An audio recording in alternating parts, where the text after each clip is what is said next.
చాగంటి వారికిను గరికపాటికి ఏంటిది అంటే తేడా ఏంటంటారు మీకు తెలిసినంత వరకు? ఆయనలో ఒక విద్వత్తు ఇందాక చెప్పారు. మీరు కాశీలో ఆయన ఎదురుగుండా మీరు ఆయన గురించి మాట్లాడారని. గరికపాటి వారి గురించి, చాగంటి ఏంటి అసలు ఆ ఇద్దరి గురించి వాళ్ళ గొప్పతనం? సరే ఇద్దరు ఒక్కొక్కరికి ఒక్కొక్క విద్వత్తు ఉంది. అయితే గరికపాటి వారికి కొంచెం విద్యుత్ కూడా ఎక్కువ ఉంది. ఓకే. విద్వత్తు ఉంది, విద్యుత్ కూడా ఎక్కువ ఉంది. అందువలన వారి మాట కొంచెం కొట్టినట్టుగా, కొంచెం హార్ష్గా అనిపిస్తుంది. చాగంటి గారు ఇంకా శుద్ధ సత్వం. అంత ధారణ ఎలా వచ్చిందంటారు? నిజంగా చాలా అది పూర్వజన సుకృతం అంటారా? అసలు అలా చెప్పేస్తుంటారు ధారణ. ఎందుకు వస్తుందంటే గుర్తుపెట్టుకోండి, అది తెలియదు. ముఖే ముఖే సరస్వతి అంటారు. పూర్వ పుణ్యం, గురువుల అనుగ్రహం ఉంటేనే వాక్కు అలా వస్తుంది. ఏదో మనం మాట్లాడేస్తున్నాం అనుకోకూడదు. అర్థమైందా?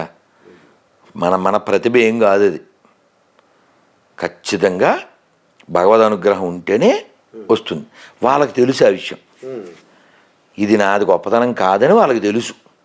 అందుకని సరస్వతి అనుగ్రహం వాళ్ళకి ఉంటుంది. చాగంటి గారైనా గరికపాటి వారైనా స్పష్టంగా వాళ్ళకు క్లారిటీ ఉంది. ఇదంతా పలికెడిది భాగవతమట, పలికించడు వాడు రామభద్రుండట, నే పలికిన భవహరమగునట, వేరొండుగాద పలుకగనేలా. వాళ్ళిద్దరిలో ఇది ఒకళ్ళేమో ధారణ, అది పూర్వపు జన్మ కాదు. ఇప్పుడు వారు ఉద్యోగం చేశారు, ఎఫ్సిఐలో చేశారండి. ఓకే. చాగంటి కోటేశ్వరరావు గారు వారి ఇంటికి వచ్చి స్నానం చేసేసి సంధ్యావందనం చేసుకుని గంటల కొద్దీ చదివేవారు. అలా చదివి ఆ జ్ఞానాన్ని పెంచుకుని వారే ఉంచుకోకుండా మన అందరితో పంచుకుంటూ మనం అందరం బాగుండాలని. అంటే ప్రేమ అంటే ఏమిటండి? ఎదుటివాడు బాగుపడాలని కోరుకోవడం, అది ప్రేమ. అంతేకాని ఇలా ఏదో మెచ్చుకోవడమో లేకపోతే గిఫ్ట్ ఇవ్వడమో కాదు. నాకు వాళ్ళు వీళ్ళు శాలువాలు అవి వేసినప్పుడు నేను చెప్తాను, ఎవరి దాంట్లో శాలువాలు నాకు వద్దు. ఈ శాలువాలు ఏమో ఓ సంచుడు అయ్యాక, బ్యాగ్ అయ్యాక ఏ రైల్వే స్టేషన్లో పంచిపెట్టేస్తాను. ఈ దాంట్లో ఇక్కడే పడేసి వెళ్ళిపోతా. నేను కోరుకునేది ఏమిటంటే మిమ్మల్ని భౌతికత చదవమని చెప్పా. అది చదివితే నాకు 10 శాలువాలు వేసినట్టు. అందుకని నేను శాలువా బ్యాచ్ని, సెల్ఫీ బ్యాచ్ని పెద్ద ఎంటర్టైన్ చేయను. చెప్పింది చేసేవాడు కావాలి. అది చాగంటి గారి ప్రవచనాలు వినడం ద్వారా ఎంతోమంది వాళ్ళ జీవితాన్ని దిద్దుకున్నారు. నాకెవరో తమిళనాడు నుంచి ఫోన్ చేసి, ఈ అరుణాచలం ఫ్లోటింగు, ఈ కాశీలో ఫ్లోటింగు, అసలు ఈ పుణ్యం మన తెలుగు ప్రవచనకర్తలదే అన్నారు. మరి అరుణాచలం గొప్పతనం ఎంత చెప్పారు చాగంటి గారు, గరికపాటి వారు, వద్దిపత్తి వారు, సామవేదం వారు, వీళ్ళంతా బోల్డ్ చెప్పగా మీరు కాశీ వెళ్ళండి. ఏంటంటే అసలు మన కాశీలో ఏదో యూపీలో ఉన్నట్టు ఫీలింగ్ ఏముండదు, ఏపీలో ఉన్నట్టే ఉండదు. అందరూ తెలుగు తెలుగు. వాడు చాపడు కూడా, రండి సార్ రండి, మంచి చీరలు వచ్చినాయి రండి అనేస్తుంటాడు వాడు. తెలుగులో బోట్లు ఎప్పుడో 10 ఏళ్ల క్రితమే పేపర్ తెలుగులో దొరికేది ఆడ. మన వాళ్ళు అలా అంత బాగా. మొన్న కూడా మేము రమేష్ అయ్యం గారిని, ఇక్కడే ఉంటారు హైదరాబాదు, వారి పుణ్యమాని మేము కాశీలో, వాళ్ళు 9 రోజులు 11 రోజులు ఉన్నారు, మేము 4 రోజులు ఉన్నాము. ఉండి విశ్వనాథ సామ్రాజ్య పట్టాభిషేకం, విశ్వనాథుడికి, అన్నపూర్ణకి, విశాలాక్షికి, డూండి గణపతి నలుగురికి బంగారు కిరీటాలు చేయించి, రోజు రుద్రయాగం చేసి, కోటి బిలవాచ్యం చేసి, దువ జగన్నాథం గారు ఆధ్వర్యంలో అద్భుతంగా సామవేదం వారి ప్రవచనాలు, పుష్పగిరి పీఠాధిపతులు వారి ప్రవచనాలు, మధ్యలో ఒకరోజు చాగంటి గారి, ఇలా అద్భుతంగా. అంటే మీరు ఒక ముందు వరుసలో అక్కడ కూర్చొని చక్కగా వింటారన్నమాట అన్నీ. మరి వినాలిగా. వినడం అనేది గొప్ప కళ అండి. నేను అందుకే ఉదయం పూట నేను మౌనంలో ఉంటాను. 9, 10, 11, 12 వరకు ఎంత వింటే మౌనంలో ఉంటాను, వింటూ ఉంటాను. వినాలి. అసలు చాగంటి గారు చాలాసార్లు చెప్పారు, శాస్త్రంలో చెప్పింది ఏంటి, శృణ్వం తపః. అసలు ఇప్పుడు సమాజంలో చాలా మంది పక్కదారి పెట్టిపోవడానికి కారణం ఏంటి? చెవులు వాడకపోవడం కదా సార్. అది ఇప్పుడు గొర్రెలుగా ఎవరు మతం మారుతారు సార్? చెవులు వాడినోళ్ళు మెదడు వాడినోళ్ళే కదా సార్. నీ పూర్వీకులు ఎదవలని డిక్లేర్ చేయడమే కదా సార్ నువ్వు మతం మారడం అంటే. మీరు చెప్తారా మీ తాత ఎదవని? అవును, నేను చెప్పను. నువ్వు చెప్తావా? ఇఫ్ యు ఆర్ ఏ గొర్రె యూ విల్ టెల్. ఎవరు చెప్పరు కదా సార్. నేను ఆ క్వశ్చన్లో అడిగాను. ఒక చర్చికి వెళ్ళి ఆ స్టిక్కర్ అంటించి వచ్చా, వాళ్ళ బస్సుకు కూడా అంటించా. అలా చాలా చర్చిలకి. మీకు అప్పుడు వాళ్ళు కొట్టడం తిట్టడం భయం, అలా మీ భయం ఉండదు? వాళ్ళు మన చూస్తేనే పరారు కదా సార్. మీరు కొట్టండి నెట్లో గొర్రెలు పరారని. మీద వీడియో చూసాను నేను, పార్ట్ 1 పార్ట్ 2. గొర్రెలు పరారు సార్. అలా మనోళ్ళే కదా సార్. అంటే కొడతారేమో అని నాకు, అంటే మీకు ధైర్యానికి ఏంటంటే మేము మాలటంలో అనుకోండి భయం వేస్తుందండి. అన్నో ఏమంటారో ఏంటో. అంటే ఏమంటారు? ఇప్పుడు నేను చెప్పేది అబద్ధం అయితే నాకు భయం ఉంటుంది సార్. మీకు అర్థమైందా? ఇప్పుడు నేను ఇందాక మళ్ళీ అదే statement sir. Compare with Rana Daggubati, Brahmanandam is short. ఇందులో అబద్ధమే ఉంది. ఆ మాట బ్రహ్మానందం గారు ఒప్పుకోరు. ఆయన ఒప్పుకోరా? బ్రహ్మానందం గారికి కోపం వస్తుంది ఏంటి? మీకు ఎప్పుడు కోపంగా ఉంటారండి. అంటే నేను వీడియో చూస్తుంటే కోపం ఉంటుంది, ఆవేశంగా ఉంటారండి. నేను ఏమన్నానంటే మత మార్పిళ్ళు నేను కనుక్కున్నాను. మీరు అన్న తర్వాత నేను చూశానండి. ఎందుకు అలా మతాలు మారుతున్నారంటే చిన్నప్పటి నుంచి పూజలు చేస్తున్నారండి.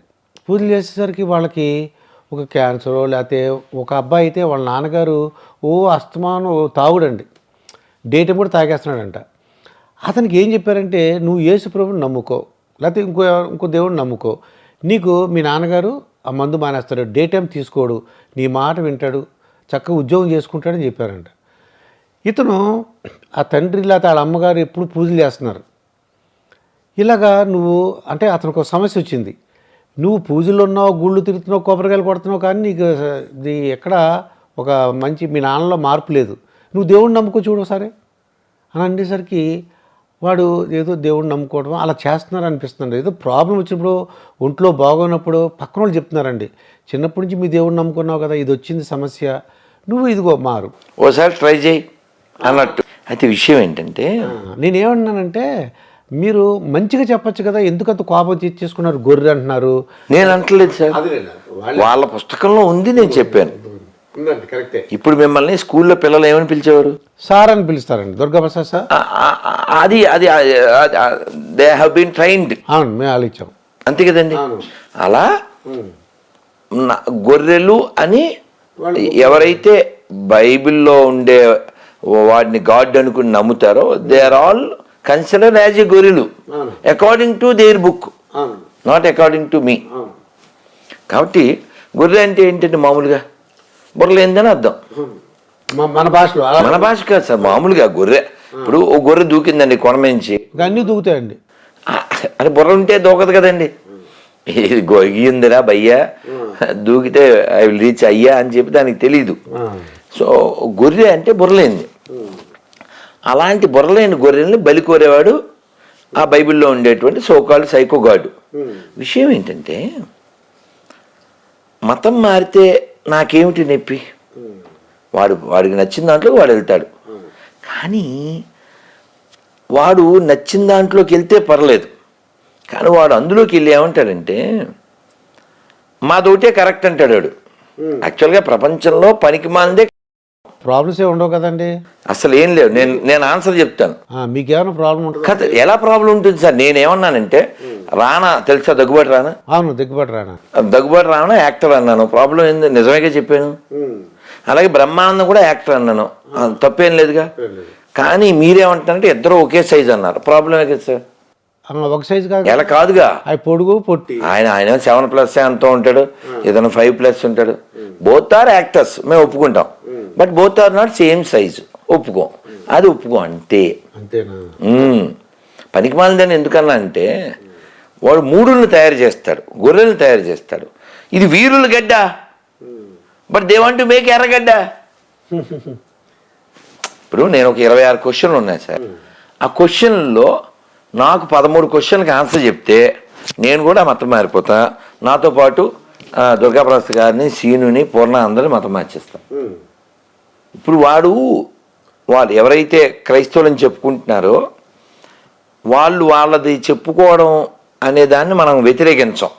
కానీ వాళ్ళు ఏమంటారంటే మా నాన్నగారు గొప్పోరు అని నేను మీతో 1 అవర్ చెప్పాను అనుకోండి, ఏంటో ఇంక నాన్న ఒక్కడి గురించి చెప్తున్నాడు, ఇంకే ఇంటర్వ్యూ ఏం చేస్తాం, బోల్డెన్ టాపిక్లు రాసుకున్నాం, ఏం అడగడం ఇవ్వకుండా చేస్తున్నాడు అనుకుంటారు. మీద కొంచెం చిరాకు వస్తుంది కానీ ఏమనరు. కానీ నేను మా నాన్నగారి గురించి మాట్లాడుతూ మీ నాన్న వేస్ట్ అన్నాను అనుకోండి, అప్పుడు మీకు బీపీ వస్తుంది. అక్కడ ప్రాబ్లం మీకు వచ్చిన నాకు కాదు ఎవరికి హెడ్ ఉందో అటువంటి ప్రతి హిందూకి వస్తుంది. అది అబద్ధాన్ని నేను వ్యతిరేకిస్తా. ఏమిటి అబద్ధం? మాది ఒకటే కరెక్ట్ అనడం అబద్ధం. అంటే బైబిల్లో అలా రాసి ఉందని అంటున్నారండి వాళ్ళు. అందుకే బైబిల్ పనికి మాలింది. ఏమన్నాను మళ్ళీ నేను? అమ్మో అలా అంటున్నారా? నేను నిరూపిస్తా అన్నాం. మీకేం చెప్పాను? బ్రహ్మానందం గారు సినిమా యాక్టరు, రానాతో పోలిస్తే పొట్టానే కదా. పొట్టానే కదా. ఆయన హైట్ ఈయన హైట్ వేరు కదా. అవును.